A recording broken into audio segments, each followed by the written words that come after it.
उसमें जब चिट्ठी लिखी थी, बेटा मैं जन्म से अंधी नहीं हूँ, जन्म से अंधा तू था, मैंने अपनी आँख तुझे दे दी।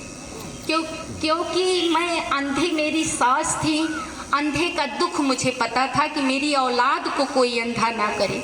लेकिन बेटा जब तक जीना मेरी आँखों से तू देखना और पछताना मत, रोना मत, मैं आँखों के द्वारा तेरे साथ जिंदा हूँ। सास संगत जी, इतनी बड़ी तपस्या माँ की होती है, इतनी बड़ी तपस्या पिता की होती है। पिता 2 बार दिल से रोता है जब बेटी को विदा करता है और बेटा जब बीचों बीच बंटवारा करता है। आओ सास संगत जी, ऐसी नौबत ना आए। अपने माँ बाप को छत समझो। कहीं से आप आओगे तो पूछेगा बेटा आ गए, देर होगा तब भी फ़ोन करेगा आप कहाँ हैं, तो उसे गुस्सा नहीं, उसे प्यार समझो। माँ अगर बहू को कुछ कह रही है तो उसे प्यार समझो। और जब तक आपके अंदर प्यार नहीं होगा तो कितना सेवा सुमरन सत्संग करें, पूजा करें, जल चढ़ाएं, शंकर जल से नहीं खुश होगा। गणेश माँ बाप का परिक्रमा किया था और हम जल चढ़ाने जाते हैं। शंकर के पूरे परिवार की पूजा होती है। क्यों? क्योंकि वो ब्रह्मज्ञानी थे। जैसे आपके पूरे परिवार की पूजा होती है।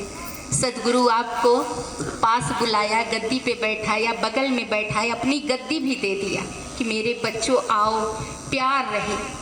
ऐ खुदा ऐसा सौमिहाना हो जिसके तले ये पूरा जमाना हो। तो आज वो राम राज आप देख रहे हैं, तो दातार कृपा करें आचार्य जी के पूरे परिवार को जो इनका सपना था उसी तरह से ये बहू इनका सेवा करते हुए कोई भी मन में इनके सेवा सुमरन सत्संग, हे सच्चे बादशाह संगत माँ आज ये आशीर्वाद देना कि इस बच्चे को ब्रह्म ज्ञान देना कि अपने ससुर के जैसे राम मर्यादा में कि लक्ष्मण जी सारे साथ गए, दशरथ जी कह रहे सुमंत जी उसे मना फुसला के वापस लाना, लेकिन राम ने कहा कि रकुल रीत सदा चली आई, प्राण जाए पर वचन न जाए। मैं अपने पिता का वचन मान के आऊँगा।